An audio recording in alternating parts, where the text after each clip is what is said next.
আজ আমাদের পবিত্র রমজানুল মোবারক মাসের গুরুত্বপূর্ণ আলোচনার মধ্য থেকে যে বিষয়াদি নিয়ে আলোচনা করা হবে তন্মধ্যে থাকছে যে পবিত্র রমজানুল মোবারক মাসের রোজা অবস্থায় খাবার চেখে দেখা এটা রোজা ভঙ্গ করে কিনা।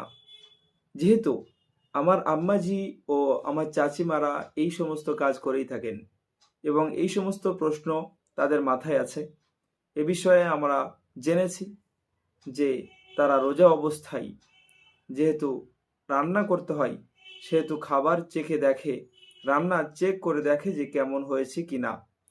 সম্মানিত মোহতারাম হাজিরিন, আসসালামু আলাইকুম রহমতুল্লাহি ওবারাকাতু।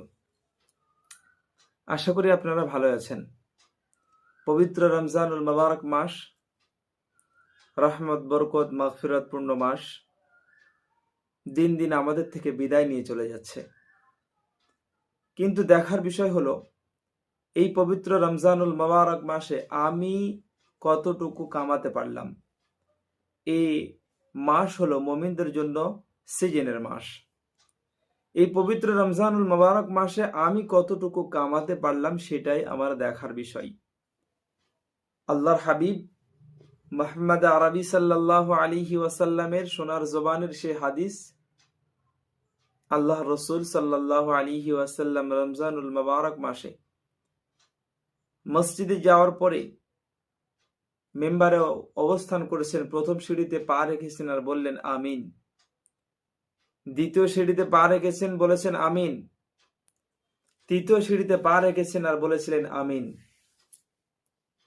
সাহাবাই কিরাম রিদওয়ানুল্লাহ তাআলা আনহুম আজমাইন জিজ্ঞাসা করেছিলেন, আয় আল্লাহর হাবিব,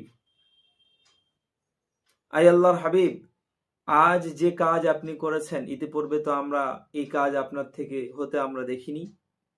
আল্লাহ রসুল বললেন, হে আমার সাহাবাই কিরাম, আমি যখন মসজিদের এই মেম্বারে অবস্থান করি প্রথম সিঁড়িতে পা রেখেছি আর বলেছি আমিন, ওই জন্যই এমত অবস্থায় হযরত জিবরিল আমিন আলাইহিস সালাতু ওয়াস সালাম এসে বলেছিলেন যে হে মুহাম্মদ, যে ব্যক্তি রমজান মাস পেল আর নিজের গনাহ সমূহকে ক্ষমা করতে পারল না, ধ্বংস হয়ে যাক। আমি বলেছিলাম আমিন। জিবরাইলের এই অভিশপ্ত বাণী যথেষ্টই ছিল, কিন্তু আল্লাহ রসুল আমিন বলাতে আরো সেটা কঠিন হয়ে গেছে। সুতরাং আমি প্রত্যেকটা দেশ বিদেশ থেকে এবং আমার দিনদার ইমানদার মুত্তাকি যারা ভাইরা আছেন, শুধু নাম রাখলাম সেলিম উদ্দিন,